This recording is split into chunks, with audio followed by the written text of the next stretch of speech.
Hey, hey, it's Rebecca, and you are listening to episode number 4. Today's episode is a little bit different. I'm interviewing Rachel Moriarty. She is an award-winning designer, best-selling author, and industry leader in the use of color. Her business is based out of California, and she has big things going on in her life. She's a licensing deal with a tile company, a Global Brand Ambassadorship. She was named a style spotter by High Point Market Authority. She has been published in every magazine. This girl's on fire. But what's really interesting about Rachel is that she is an industry leader when it comes to profitability due to visibility. She is all about getting published and what it can do for you. So today's conversation is pretty interesting. She shares things that she does, such as reveal parties, like what is that? And how getting published has had an interesting effect on her business, and not necessarily one that I would have expected. She shares her formula for making money based on being visible. And I think that this will resonate with a lot of you listening, because there's always that question of, well, is it really worth it to get published in a magazine? Does it have to be a national magazine? Does a little local magazine make a difference? And she really digs into the power of getting published and what that will do for your profitability. At the very end, she's got some really great takeaways and tips about how you just got to get started. Don't wait for it to be perfect. My motto in life, it just has to start. So join us for this episode. It's a good one. All right. I'm Rebecca Hay, and I've built a successful interior design business by trial and error, podcasts, online courses, and so many freaking books. Over the last decade, I've grown from an insecure student to having false starts to careers, and now I'm finally in the place where I want to be. Throughout my journey, it's been pretty obvious that I'm passionate about business and helping other entrepreneurs do the same. Each week, I'll share tangible takeaways from my own experience and the experiences of other badass women to help you build your confidence and change your business. I am super excited because you are with me. Thank you so much, Rachel, for joining. I'm so excited for you. Thank you for having me. These are my early days. I'm hoping I can learn a little from you because you had a podcast and we're going to talk about that. Yes. And you're inspirational. Your bio, like, it's so crazy. I was reading, I asked you to sort of just send us a little blurb so we have it. And it like took my breath away. All the things you are doing in your life that I was like, oh my goodness. And that you were named one of the 2020 style spotters by High Point Market. That is a pretty big deal. And that's super excited. I hope there's a market this year. Yeah. No, we're still planning a lot of things. Even if the date gets pushed again or canceled for spring, we still have fall market, and we're still planning to do things digitally like everyone else. So do you think that if they post, this is a total sidebar, but would they do spring market in the summer knowing that the fall market's just around the corner? Well, they've already pushed it to June. Okay. So that's the plan. And then fall market will take place when it's supposed to. That's the plan. It all depends on what happens and what they have to follow CDC. And for those who don't know, who are listening, the interior design world basically revolves around High Point Market. Yes. Which is where designers can go and retailers can go to see all the latest and greatest. And it's, I think, 80,000 interior designers that go there every season. Amazing. So it's a mecca. It's where we met. Yes, that's where we met. I was actually just reminded of the first time that we met. You were doing a talk about visibility, and we're going to talk in a second about what it is you do. But you inspired me because I was, starting a YouTube channel, a little bit nervous, and you basically said, you need to get out there and make a move. And if you want to speak to someone, you ask them. And so literally as soon as your talk was finished, I was so nervous. I went up to you with my iPhone and I said, can I interview you for my YouTube channel? And that took so much out of me because I struggle with going up to people that I don't know and asking for something. Yeah. So that was a really great first impression that you made on me. And now I'm a fan. I'm a follower and a fan, and love everything you do. It's so beautiful. So congratulations. Well, thank you. Okay, so now I'm going to let you talk. Tell us more about who you are. Tell us your story. Where does it begin, and where are you now? Okay, so one thing a lot of people don't know, talk about resilience, is this is my interior design is my sixth career. Wow. So I have started, I started in fashion, and I went, worked in fashion, visual merchandising, advertising. I always just loved working, and I loved beautiful things, and I was always making things look pretty. And I feel like the thread that ran through was I was always making things look pretty. So I've been a photo stylist. I actually met my husband on a set of a fashion shoot. I've owned a children's clothing and furniture boutique. And then I did a funny little stint. I went into private banking during the last recession, and was in private corporate banking for 8 years. And so every single little step that I've done has brought me where I am today. There are no like coincidences, mistakes. I would not go back and change a thing. So how did you end up in banking? I feel like that is so different than the artistic world. It is and it isn't. So I think, Rebecca, you have a big team, a decent sized team. What you have to do, you're the rainmaker, right? So you have to continually go out and sell. Mm-hmm. People think that banking is a service. It's not. It's sales. It's all sales. And so I think the best part about that was people saw that I have this relationship thing about me. And it was funny because I worked in 4 different places, and they would always put me right in front. They were like, you're going to be the face of this, branch, or you're going to be the face of this office. And they always sent me out because they could see how well I connected with people. And, so I was always, it's really relationship and sales. Mm-hmm. And so, I was so happy to finally be out of it, because it's not sexy selling credit cards and bank loans and checking accounts.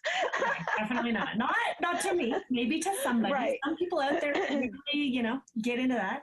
Yes, exactly. So, so in, I started doing a little side hustle in 2014. I needed to find my way back. It was funny because I was kind of gifted a vision. We tell people to kind of vision out a little bit. And I remember sitting in my desk, and it was a split second. I saw future me, a future version of me. I was about 80, in my 80s, and I had this short silver pixie. I was wearing caftans and all of this like chunky handmade turquoise jewelry. And I was in Santa Fe, New Mexico, in an artist colony sort of thing. And it was like a split second, and it was gone. And I remember thinking, I need to close the gap. I saw something, and how, where I was, it was almost like a fork. Like I could continue going this way, or I can get to, because she looked like she's having a good time. So, I love that. I love that you envisioned even the haircut. I mean, I can still it was a split second, but it was so real that it's crazy. Which is a difference from, I think, a dream, because when you have a dream, you'll start telling someone the dream, and the dream kind of, dissipates as you're talking about it. This is as solid as she was sitting in front of me. Oh my God, that's amazing. Oh my gosh, it's so powerful. I've only in this past year really sat down and closed my eyes and envisioned my future, and then started writing it down. It is so powerful, and it sounds very woohoo-y, kind of hippie. Yeah. The reality is that it actually works. It totally works. I mean, it was once you get it and it's clear and you have the clarity around it, it's almost like it's got this magnet, it's sort of like a magnet. It just starts pulling you towards it. Mm-hmm. The hard part, that's why I said I was gifted that, because I'm still trying to vision now what I want things to look like in my future. So it's not as easy, as just sitting there for like 5 minutes. You know what I mean? It's like, you Yeah. really kind of have to like work at it and journal, whatever, you know, your modality is. So Totally. I sit down every morning and I write out my top 10 like big goals for my life. And I write them every single morning, and they change. So, you know, it's mostly the same 10 goals, but over the course of weeks and months, I start to realize that's not really my goal. I really am starting to visualize, and I see it as this next thing. And I think what happens is your subconscious, it just kind of gets planted, and it's in the back of your brain. And it's not necessarily that you're actively working towards all of the things. I mean, you might be working towards 1 or 2 goals at a time, but it's there. And I think it's having it in your subconscious. It starts to, like, this sounds very woohooey, but it does start to manifest itself in your life. Yeah. It's like being pregnant, and then all you see, I think it's called confirmation bias, but all you start to see around you is other pregnant women. Yeah, exactly. Everyone's pregnant at the same time. Exactly. Oh, they were always there. You just didn't notice it. So as soon as you have that seed planted of, let's say, your dream, like as an interior designer, you start seeing opportunities related to that thing. Yes. So cool. I get goosebumps. So did you get this vision when you were banking? I was sitting at my desk. Yeah. It was really, really wild. So, and then it became, like you said, it just kind of planted something, and it kind of brought up like a restlessness in me. It had been 8 years, and I kind of was like, you know, if I'm going to start like designing, social media had actually just become like really more mainstream. So I started doing anybody's house that I could. My mom's house, my sister's house, my house. And I started doing, everybody started calling it the Rachel pose, a picture of me placing a pillow on the corner of a sofa or on a bed, or, you know, kind of like you see that everywhere something. Now. Yeah. And it's so funny because that started getting me jobs immediately. And so then I got a full gut remodel as I was still working, and I was an officer at this point in a bank. And I kind of had to make the decision, like, what am I going to do? Because, you know, a full remodel was going to take a lot of energy. So then we just went there. We just got real woo-woo. So then I kind of like asked, like, please give me a sign. Like, what am I going to do? Because this was a big decision. I was leaving, you know, a salary and what you kind of think of as a safe, you know, job or whatever, which was, that's a whole nother podcast. But the next thing happened, I got a phone call, and it's a church. And they're calling me to ask me if I can take a little room that was a nun's space and make it into a child space. They wanted to kind of bring more younger families in, and they didn't have place for the children. And I was like, well, if that's not a sign, a church. Yeah. I was like, this is crazy. So then I decided to take the leap, and that was in 2015. And I've been cruising along ever since. Like, was that a really hard decision to make because of the financial security that you had with your job? I can only imagine. I've never had a job like that. I've always been financially insecure. Yeah. But I can't imagine. That must be so hard to make that decision. Like, it was. That's so brave. And I didn't plan it. Like, I went into work one day. It was like the world slowed down. I remember I was in a high-rise in downtown building. I remember taking the elevator from my car to my office. I remember looking around, and everyone just looked like soulless, you know, nobody had had coffee yet. And everyone's kind of like in that numb sort of state going through. I could hear my heels on the marble in the lobby, and it just sounded louder and louder. I remember like grabbing the handle. I walked in, and I just remember you could cut the energy in the space. It was just a bad, you know, I don't know what happened that morning, but it was just bad that day. And I went in, I logged in, and I, you know, did my resignation letter. I called a meeting, handed my resignation letter in. It was completely unplanned. They tried to correct my resignation letter, and I'm like, no, I think everything's here. I will be okay. Correct. Here are the keys. Like, see ya, I'm gone. It was just like, oh my gosh, such affirmation. So it wasn't even like this planned out decision.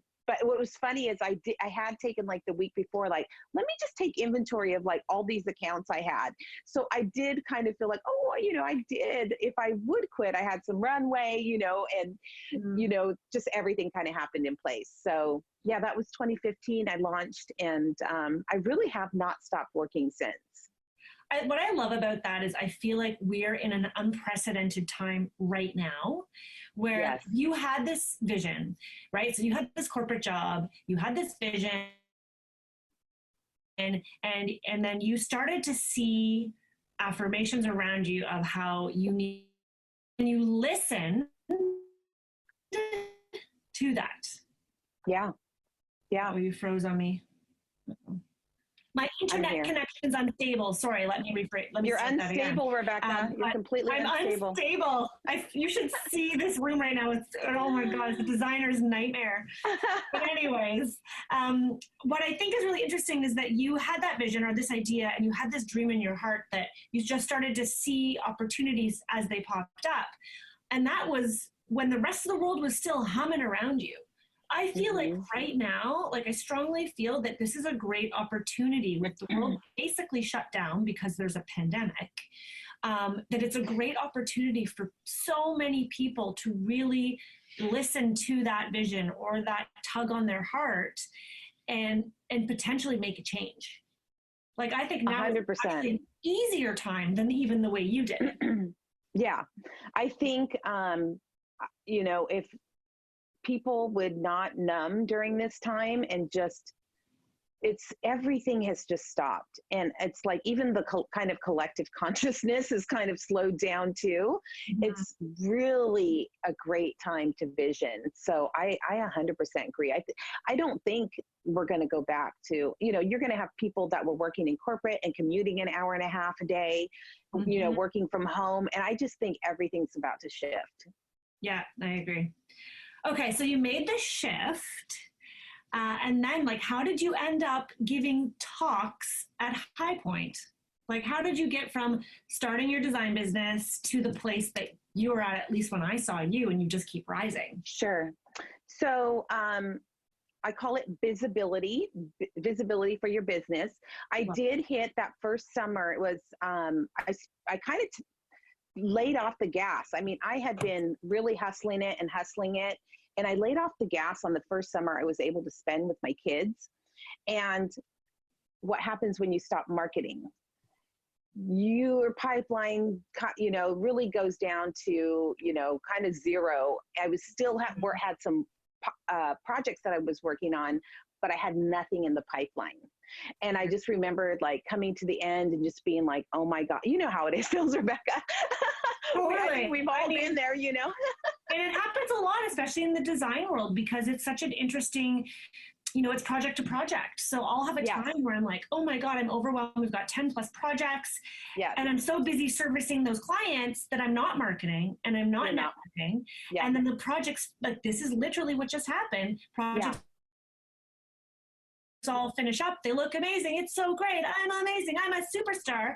Uh-oh, I don't have any new projects. And it's this vicious cycle. And you're right. Yeah. As soon as you stop marketing, people stop seeing you. So that's exactly what happened. I was laying in bed. Facebook Live had just launched. I was laying in bed. We had, sorry, I just got a text. Sorry. Facebook Live had just launched. Rent was coming up. My pipeline was at zero. And I remember laying there again, getting one of those crazy downloads. And it said, Rachel, get up tomorrow and start a Facebook Live challenge. And I was like, I remember just laying there and just being like, no, you got the wrong girl. I don't know what you're talking about, blah, blah, blah. And I'm pretty motivated by public shame. So I got up the next morning before I could even think about it. I flipped on Facebook Live and said, just, hey guys, it's, Rachel, I'm going to do a 30-day Facebook Live challenge, and I'm going to be talking about decorating tips and, this and that. I started going every day. That 30-day challenge led to a 90-day challenge. I went about 450 days straight. Gosh. Straight, every day. Even on the weekend? even on the weekends. I have 3 deaths in my family, like major deaths, you know, grandmother, father, you know, every day. And it, you know, that vulnerability, right, of going through, you know, because what life happens in a year. Look what's happened. Think about what's last year versus this year, you know? So it really, really kind of made people get to know me. And, you know, I remember sitting there one day and saw something pop into my messenger, and it was Jason Harris, the owner of the Design Network. And it was just one sentence, and he said, "You and I are about to be best friends." And I was like, "Oh, what?" And then I you know, started scrolling and finding out more. I was like, "Oh my gosh." And so that's when I realized that more people I had more eyes on me than I thought. I could see that I had thousands of people watching, but I had no idea who they were, or, you know, I had a few people that were engaging on a regular basis, but who were those other thousands of people? And this was when you were getting monster numbers, because Facebook had just started doing the live streams. So just to interject for a second, what type of content was it? Like when you were doing your Facebook Lives, were you talking about like, here's how to decorate, or here's our style, or was it for designers? No, it was to get work, to get, you know, things in the pipeline. What was really cool about it was people wouldn't engage with me on the feed, but they would send me PMs. And so, you know, it gave me a little intel. That's what I didn't realize. That they'd say, "Hey, I'm about to do my patio. Can you do a little segment on a patio?" Or, "I'm going to do a guest room." And if I got a request like that, I would like kill them with information, you know? And so then they would be like, "You know what? That's just overwhelming. Can you just come and do it?" So smart. Oh my God. Yes. So many designers say to me, you know, but if I give away all my information for free on, let's say, Instagram, then those people are going to do it themselves and they're not going to hire me. To which I always say, that's because then that person's not your client. That wasn't your client in the first place. Yeah. But it shows your potential client how knowledgeable you are. And the other thing was, I thought, you know, if this person has a question about a patio, then other people watching have, you know, so it was really great. At first I was making my own content up, but eventually I started just getting it from other people. Amazing. So Facebook Live, thousands are watching, which is incredible. So then the Design Network, how did you get your podcast? I'm like so interested in all the things. Okay. How did you go from like building this design business to now like, I guess, coaching and like teaching branding and visibility?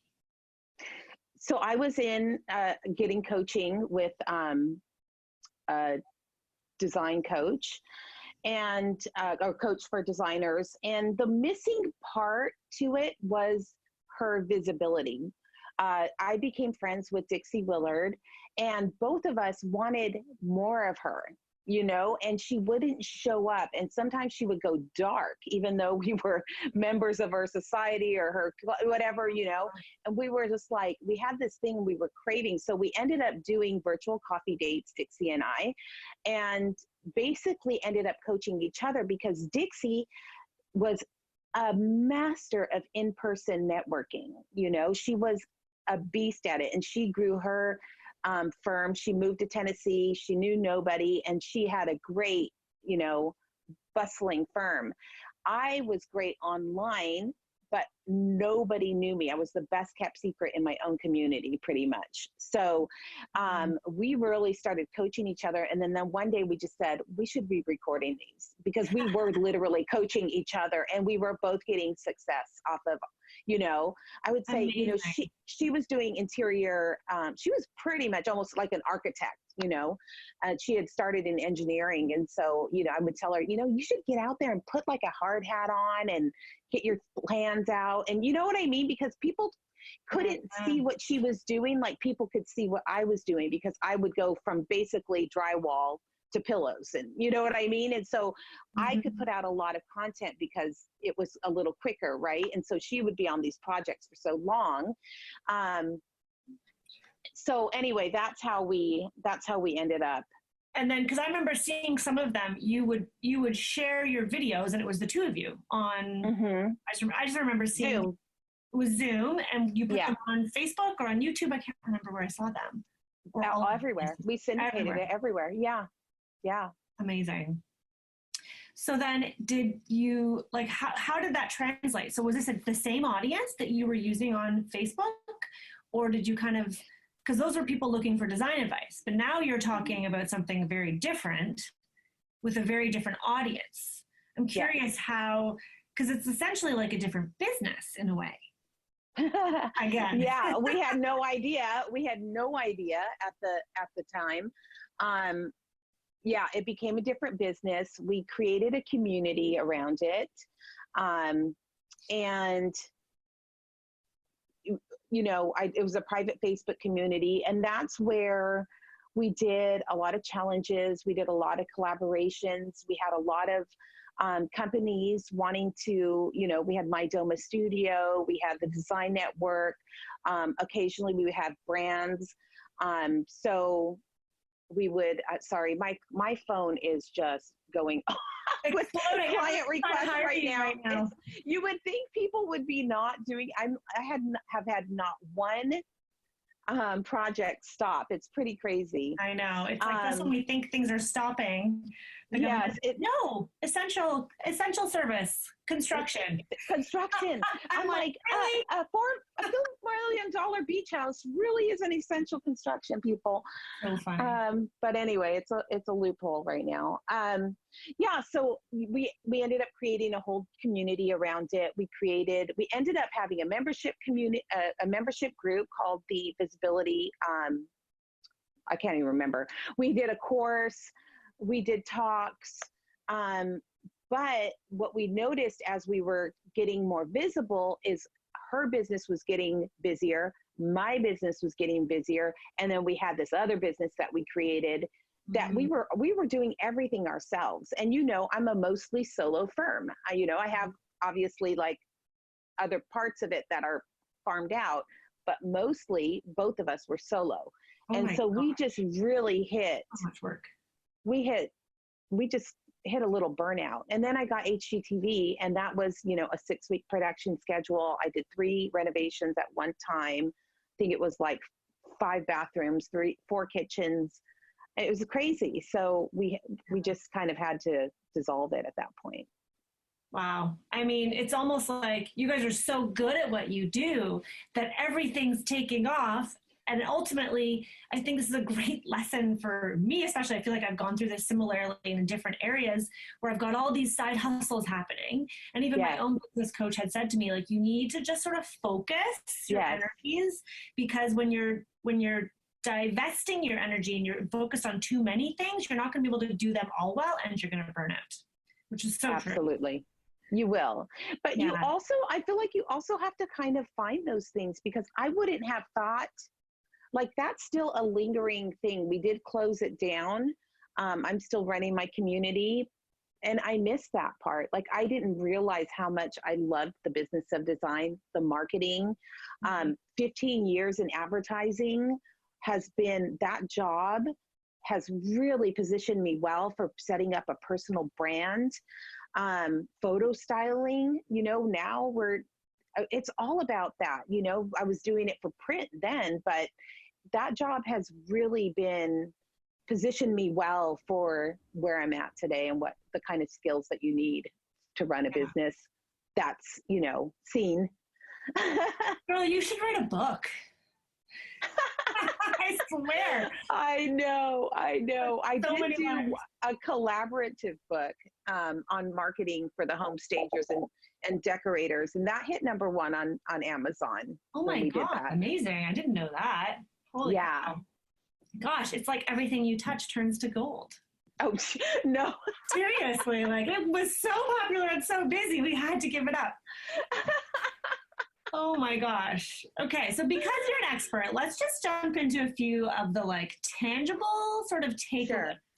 Because you're such an expert on visibility and helping designers, and I know that's not your business, I guess, anymore, but you are such a knowledge and you've learned so much. Can you maybe share with us, you know, what are some of your tips to having a resilient business? You know, this podcast is about resilience in the sense that,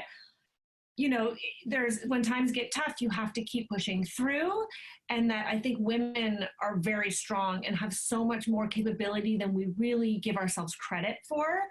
I truly believe that, I do it, we all do it, but we don't celebrate the small wins when we get them. We push, we start the next business. Like, look at you and Dixie, like, we're going to start the next thing and the next thing and the next thing. And I don't know how well you guys were at celebrating those small wins, but you just mentioned at least a handful of big major things in your life that happened that I know everyone listening is thinking, oh my gosh, she's done so many things. Like, I can't even imagine getting to that level. So I'm hoping we can kind of distill it or break it down so that people or other women can see that, you can do it too. It's just a matter of focusing and learning the tools. Yes. Right? Let's talk about the tools really quick. Vision, obviously. We already talked about that. So I do still mentor designers, by the way. It's not something I've set up as a business with courses and stuff like that, but I do one-on-one mentoring sessions with designers on visibility. So I still have that.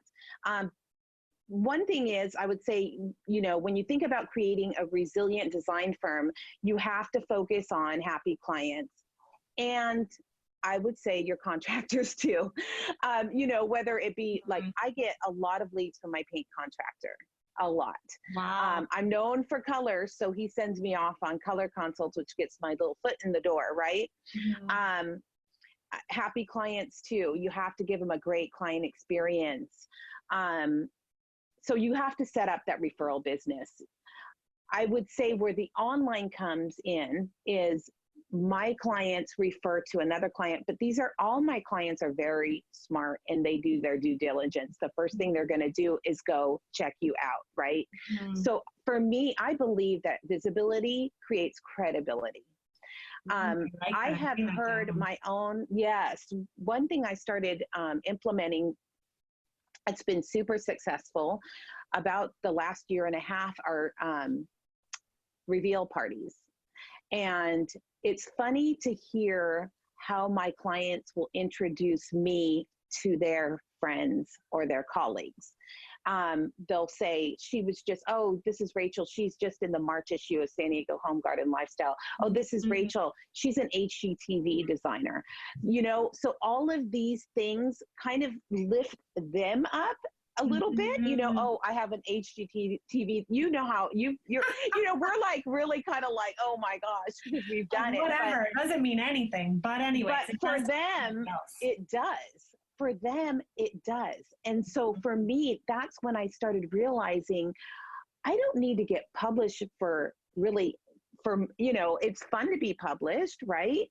But really it gives other people bragging rights as they're referring you.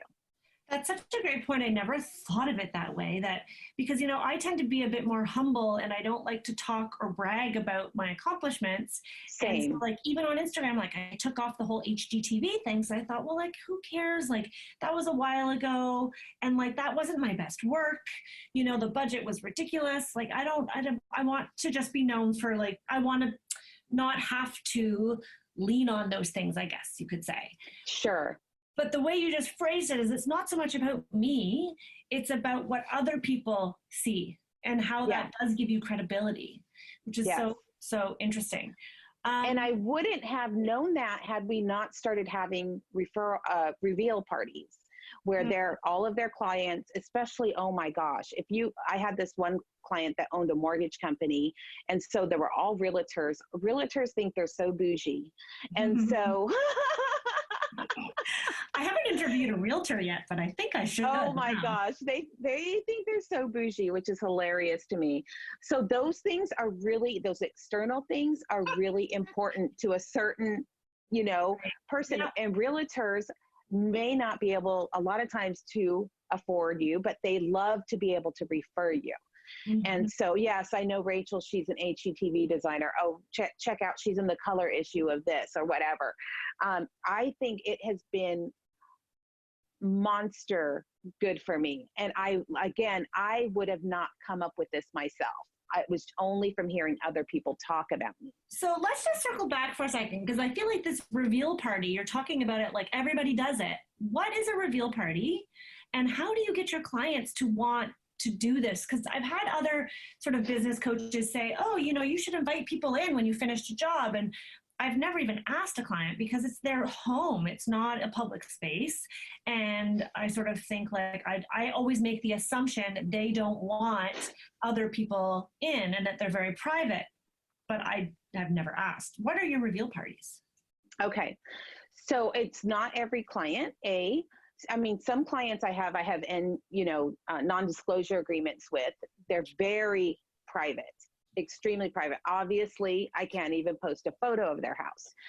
I have other clients like this one I was just talking about. He owns a mortgage brokerage. And really, his whole house, he had this huge house, and he wanted it to host events for realtors. And he was a single bachelor. Everything was for show. I mean, we put in a 400-gallon saltwater tank. Everything was for show in this house. It wasn't even like, he was like, I don't care. I'm never going to sit in that. I'm never going to. Sounds like a dream client. He was a dream client. We were running around in his red Porsche. It was so much. It was a blast. So because of that, his business runs on referrals from realtors, right? So we did a big reveal party together, and he had prizes. I gave away consultations. I was there. There's nothing like being in a house where you're seeing people just snap photos. Yeah, I did tons of like custom artwork and custom murals, and people were like video recording, and I would just take a mental note and I would go up and talk to them.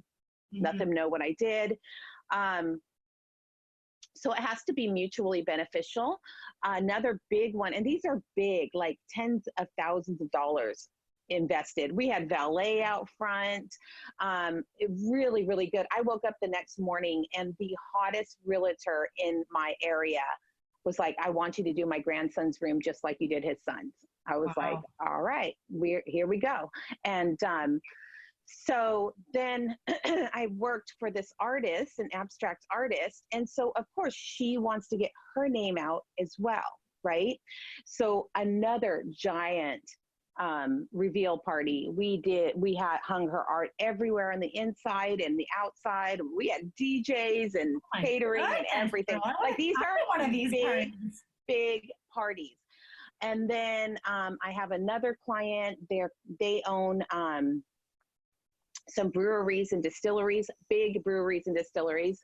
And so the nature of what they do is selling alcohol. So they had a 10,000 square foot home. So they have monster parties, and it's mutually beneficial in that way. Some people are private.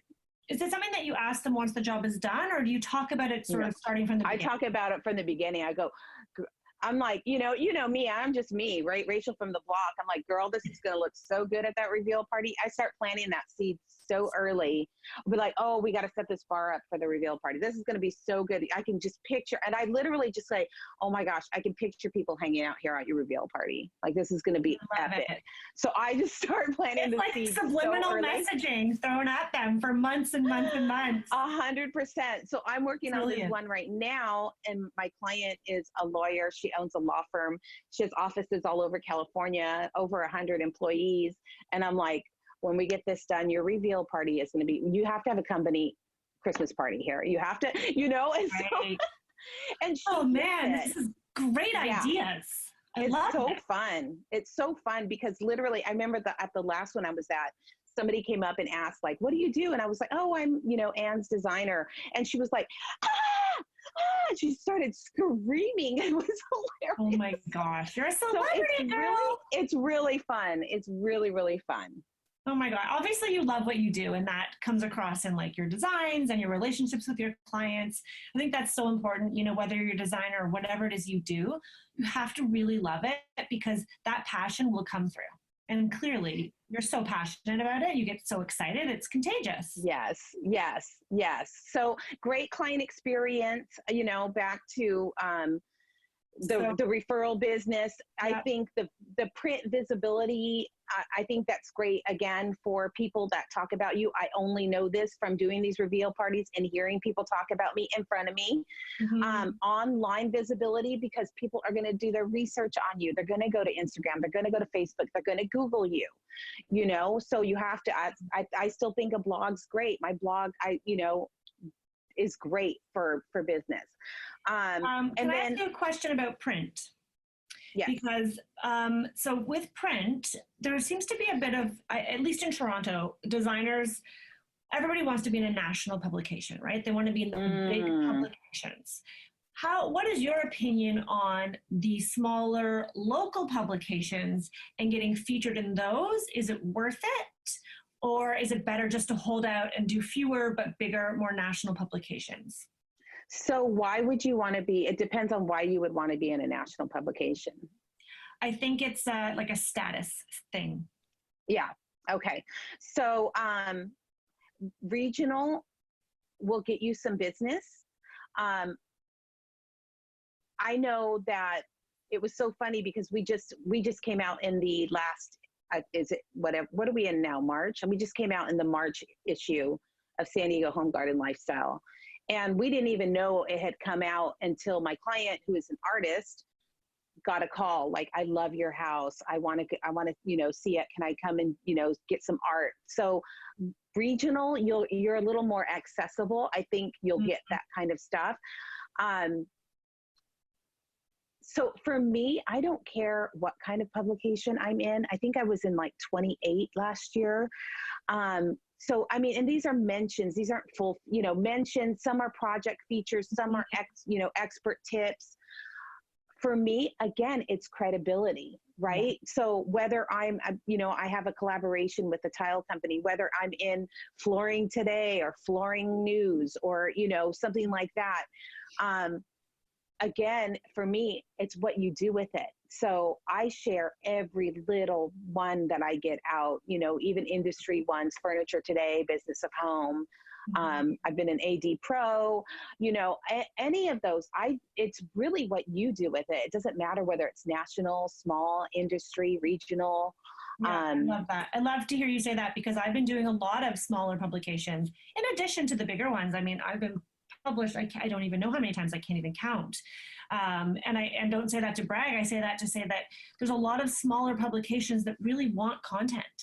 Yes. And I think designers sometimes tend to think that they're like better than the free publication that you get at the corner or the one that goes out with the newspaper. And my experience has been, and I love this credibility thing, like it makes sense now and explains the whole experience that I've had, and that people look at my website and they see everything that I've been published in, whether it's something I've written or a feature or a mention, like you say, and it adds credibility. They see it as, wow, she's an expert, because all these other people say she's an expert. They wouldn't have her in the magazine if she wasn't an expert. And they're not different. They're not saying, oh, you were in, I don't know what, in the US, what are the big ones, like Elle Decor? They don't care, right? They see your name in print next to pictures of your spaces. Exactly. Yeah. Okay. Yeah. I say it's a 3-step thing. I say visibility, credibility, profitability. So I really just I just think of it just like that. And so it keeps me being visible even when I don't feel like it. That's so good. Wow. Okay. So many things. Okay. What's the next one that you have? You were talking about, so we said referral business, having happy clients, online and print visibility. I feel like it's so important. What's next? Let's see. Leveraging, you told me before. Leveraging accounts to create various income streams. Ooh, tell me about this. This is interesting, especially at a time where people's businesses are like on hold or shut down. So one thing that I talk about a lot for designers is kind of a blue ocean strategy. So if you think about, have you read that book before? I have. I love that you said that. I think nobody knows what that book is. It's brilliant.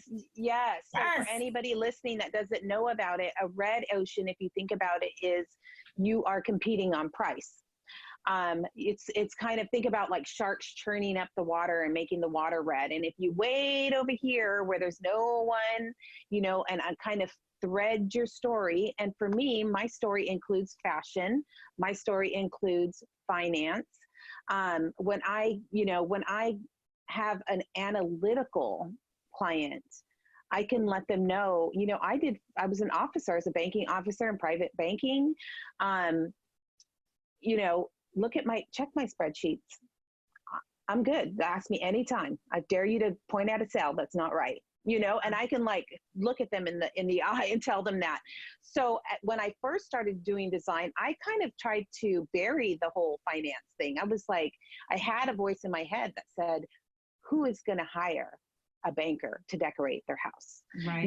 And so I had to kind of get through that muck.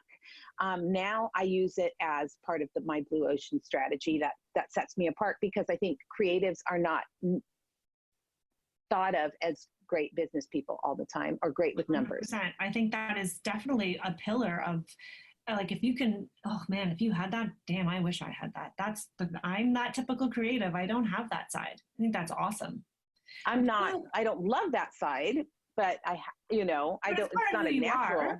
Yeah. It's your differentiator. Essentially, Blue Ocean is, what is it that differentiates you from the competition? Because we can all do pretty spaces. We can all make things beautiful. 100%. Yeah. But other than that, it might be your style. Like, for example, you use a lot of color. Somebody else might be more minimalistic, but that's really only one facet of your business. So the Blue Ocean is finding that space where nobody else is. For me, it's sustainability and focusing on the environment. It's it's our super organized process. We follow the 15-step process. So it's super organized. And, I like to pride us on being extremely friendly and easy to work with. A lot of time firms come across as maybe a little bit snobby, or it has to be my way or the highway. But you have to, as a designer or a business owner, figure out what are those things that differentiate you to get you into that blue ocean where there's no competition. And a banking background, I would say very few people have that. Exactly. And then not only that, what I really use though is the fashion background. Yeah. So I use that as a huge differentiator.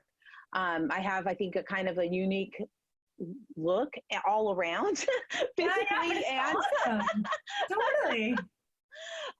And a style kind of like a boho, kind of gypsy-ish. My son calls me a gypsy.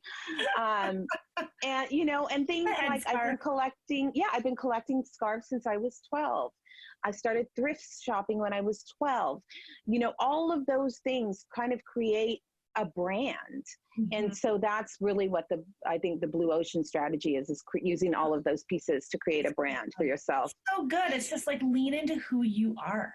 Like, be true to who you are and who you're, like, girls and boys who are listening, you need to go look Rachel up on social media so you can get a good visual of her style and her aesthetic, which is totally boho. It's kind of hippie. I love it. Even the setup behind you right now, like, as soon as you logged on to Zoom, I'm like, damn, that's so good. I got to work on my setting. So colorful, there's pattern, but it's you. And so that's a major differentiator. Like, other designers out there, maybe if they're starting out and they're trying to be like a Studio McGee, or they're trying to be like a 100% designer out there. But like, what is your thing? Like, do you collect, like, I don't know, baseball cards? I don't know, it's random. But you know what I mean? Or if you're me, I'm just I'm a maximalist. So it's like, more is more for me. Layers of, random stuff, eclectic. And so, that's why I try to just reinforce. And that way you're not magnetizing the wrong people to you as well. So, oh, we're frozen again. Like out there. Hold on, we froze. Okay, we're back. Okay, I'm good. I think that is a really good point, is that I think for the longest time, I attracted the wrong client, because part of it was just doing what they wanted. So I was doing designs that did not speak to my heart. So I was doing extremely contemporary, modern kitchens and things like that. That's not what gets my heart on fire. And so what would happen is their friends would see it and they'd say, oh, we love this. We want this again. And so then they'd refer me, which was lovely. And I would still be doing spaces that were not the designs that I wanted to do. So you have to be careful what you put out there. Now you're going to talk about more online stuff, but like, I think, I mean, you can correct me because you're the expert, but I think that when you put those pictures on Instagram, it might be beautiful, but if it's not the type of spaces that you want to design, maybe you're not putting it out there as much, or do you think it's better to have it all out there? Or find a way. So I have clients that they're not like color adverse, but they don't love color as much as I do. So that what I do when we do photography is I will go in and I'll add colorful flowers. I think people don't realize that if you have kind of a neutrally space, you can pop it with some really colorful flowers. Mm-hmm. And I'll go in and vignette the color that runs through that project. And I'll present it like that rather than, the more neutral space. So whatever you want to be known for, go in and, get those tight shots of that. So smart. We did that recently with a project where I thought there weren't enough vintage elements or natural woods, and I love that. So we literally just propped that in the accessories. Yes. We made sure that each shot reflected with a little bit of color, because I like a little bit, maybe a little less than you like. I'm like, pops of color. I love your projects. Thank you. But color, and then bringing in those natural wood and those older pieces that we propped in, and the client doesn't need to keep them. So we get the pictures that we want and they get the space that we love. So, I think that's smart too. To bring in I think it's all about artist intent and designer's intent.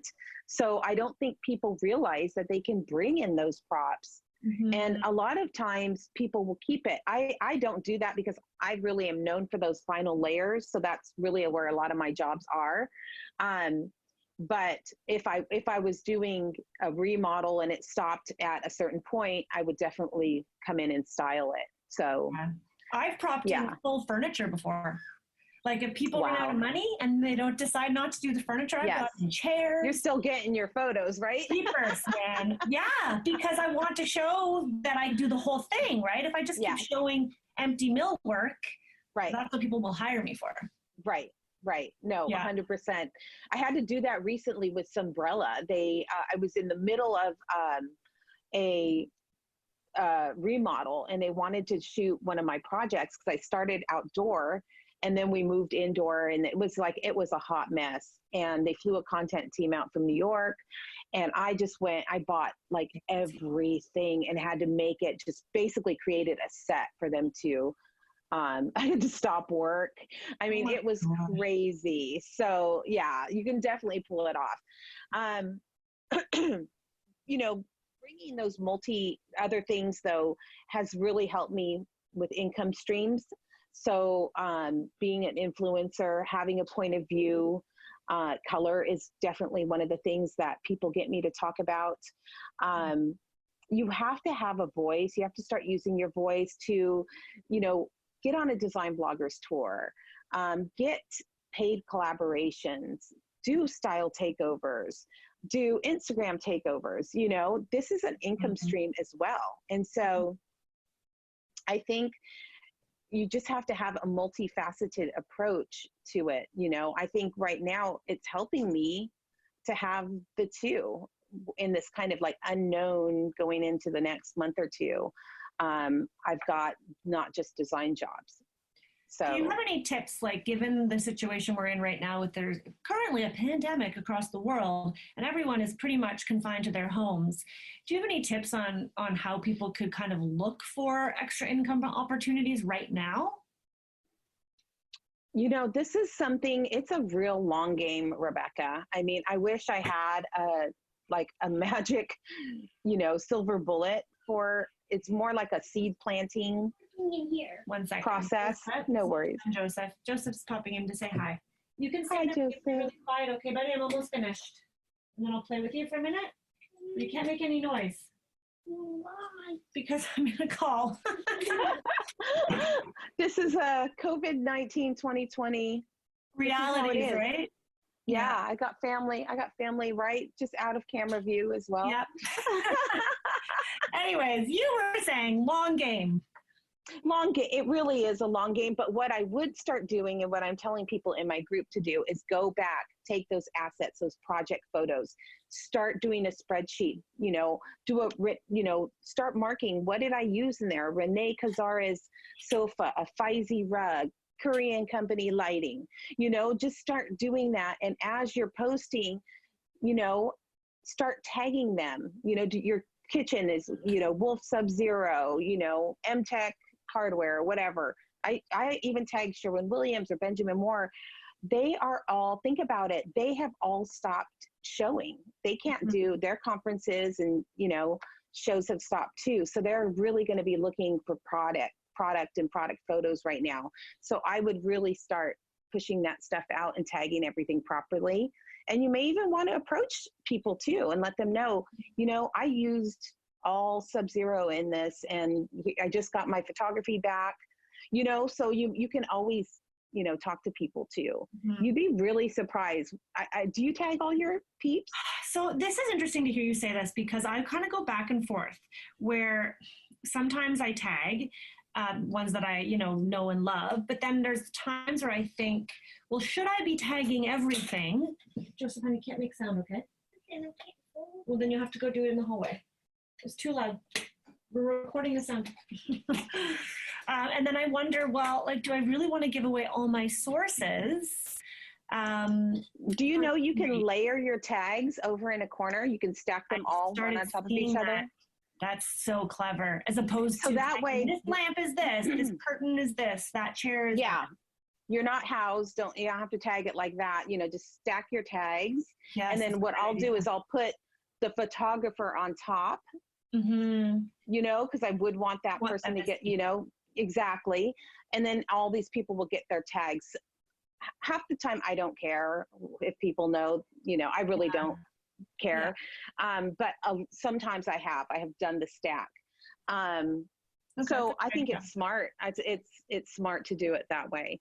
Okay, I will definitely. I don't want you to skip out before we get to your last and final really great tip. Yes. So leveraging online tech, not only to expand how you work with clients, but kind of expand your footprint. So, funnily enough, I started doing e-design immediately. Really? Back in 2014. In fact, I didn't really know what I was doing. I didn't really have process. So I had started when Laurel and Wolf was out. I did 3 projects with them because I just wanted to see what the steps were, right? Yeah. And I also wanted to be able to, I thought I was going to have this huge e-design business. This is what I thought. I was so excited. I was never going to leave my house. I was never going to have to see a client. I had this big thing, set up in my head. And I kind of wanted to go into this online platform to be able to, again, differentiate myself. I could say, you don't get to talk directly to your designer on here. Yeah, you can get it for this much, but here it's we're on Zoom calls, I'm on FaceTime, you can, whatever. So I really kind of did it for that. And when I have a client that doesn't really have the budget, I will do a hybrid where I will go and do the initial consultation, but all the deliverables are digital. So I've always worked like this. I think this is really great for other people to hear, that there are ways that you can tweak how you deliver your service. I know for me, I have a very set system, and it's we're full service, it's in person, it's a flat fee, which is rather rigid. And as a result, it's kept me with just the right type of client. But now that things have changed, this is a really interesting opportunity to think about it not necessarily only being e-design. Awesome, I love it. Sorry. Because I think people think, oh, now I have to do e-design. But I love that idea, is that there's hybrids and there's things that people can find that might work for them that don't work for someone else. So exactly. Yeah, you're leaving less money on the table. You're not maybe getting that. I think you get to a point too where I remember the first non-disclosure, I came home and I was I'm the visibility queen. Like, how could I do a project that I can't photograph? And my husband was like, you have so much work now. Mm-hmm. You'll be all right. Like, and so I kind of had to get over that. And that's the same thing with these online deliverables. You don't have the pretty pictures at the end, which we all love. I love poring over my photos. So I think if you can kind of like detach yourself from that, it's a whole lot easier. Yeah. And you can make more money. Yes. Really, which is what we all want to anyways, right? Totally. Oh my goodness. This has been so informative. I love that. Okay. Joseph has a cheese stick. He's very excited. Aww. We finally got delivered yesterday because there's been like no groceries. Grocery Gateway can't fit us in for like another month. So, oh my gosh. But we got our cheese sticks. So crazy. I guess before we sign off, is there anything that you feel like I feel like you've already given me so much and it's been such a rich episode, but that would be like kind of a lasting words of wisdom for women specifically, to sort of help them get out of their own way when it comes to Yeah. Well, I think for me, the visibility part is, sorry, 1 second. Sure. I just need like 2 more minutes and you can't make any sound, okay? Thank you. After 2 more minutes, I can make After 2 minutes, you can make a sound.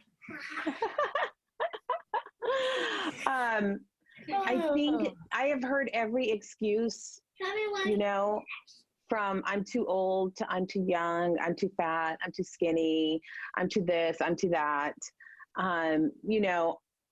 You just have to kind of get over that and just start small, start posting your face on Instagram, and just kind of tiptoe into it. You don't have to jump onto video and podcasting like we do. Mm-hmm. I think you will notice much more engagement on photos with you in it. I know I love seeing the photos with you in it. I love your project photos too, but I love seeing you in your environment or in a project environment. So, you don't have to, you can just tiptoe in. It's, show your feet on a rug, start there, hand on a pillow. Exactly. It'll be all right. It's so funny because even like the kimonos I wear, you'll never know what it's going to lead to. Like the kimonos that I wear, the boutique that sells them, the designer that designs them, they hosted my 50th birthday party. Oh my God. These glasses are Zilu online. They have me as a brand ambassador. Oh my God. So you never know what putting yourself out there leads to. Mm-hmm. And for me, it has led to a licensing agreement with a tile company. They were a natural stone company and they wanted to bring they wanted to bring color into their line. And so I came up with the Rachel Moriarty color collection for their line. There is a new company that was supposed to launch at High Point called Be Outspoken. I know. And they're a Canadian company, and she was following me on Instagram, and they just loved the color and vibe. And so I work with them as well. They paid consulting, but I'm also a brand ambassador for them. So you just never know. You just step out in faith, Yeah. It sounds like you're still a really busy girl, even though you don't have all the other things happening. Oh, yeah. Yeah. I'm not good with too much time on my hands. Clearly, but hey, that's great. I mean, everybody has to pursue their passion. And for some of us, it is like doing more, working, coming up with ideas, collaborations. And for some people, it's sewing or something. I don't know. You're like me, though. I've heard you on your brain starts creating what is the opportunity. We are right now, if you're listening in the future, it's COVID-19. Everyone's in quarantine. The world is kind of stopped. But I think just the two of us kind of see more opportunity and, what change is going to happen and how we're going to shift and kind of stay ahead of the curve. It's going to be challenging and different. Like you said, entrepreneurs we're made for this. We never know where that next project's. Even if you have the best CRM in the world, you never know when you're going to get the green light, when they're going to sign the contract, when they're going to pull the trigger. Yeah. We always live in uncertainty. We're made for this. So, totally. We're made for this crazy uncertainty and unpredictable cash flow and all the things. But honestly, I wouldn't have it any other way. I wouldn't either. I love the scrappier I get, the harder, the more I get squeezed, the scrappier I come out swinging. So it brings out the best in me. Amazing. Well, we're cut from the same cloth, girl. Thank you so much for having me. Thank you so much for joining me. And I know that everyone is going to get a lot out of this. Can you tell people where they can find you? On the grams at Rachel Moriarty Interiors, basically anywhere at Rachel Moriarty Interiors. And if you want to join my Facebook group, it's Visibility with Rachel on Facebook. Awesome. And I'm already a member of that group, which is fantastic. I don't check it as much as I should, but now that I've realized all the nuggets that are in that head of yours, I'm definitely going to check it more often. Awesome. Have a really great day. Care. Stay safe. Stay in quarantine. Yes. Next time we talk, we'll stay home. It'll be free. Yes. Okay. Right. Thank you, Rebecca. Bye, Rachel. Thanks. All right. That was amazing. Rachel has such incredible insights into visibility and how it truly can get you more work. I really think that the biggest takeaway for me from that was we just need to continue to put ourselves out there. And I know that this is tricky for a lot of designers.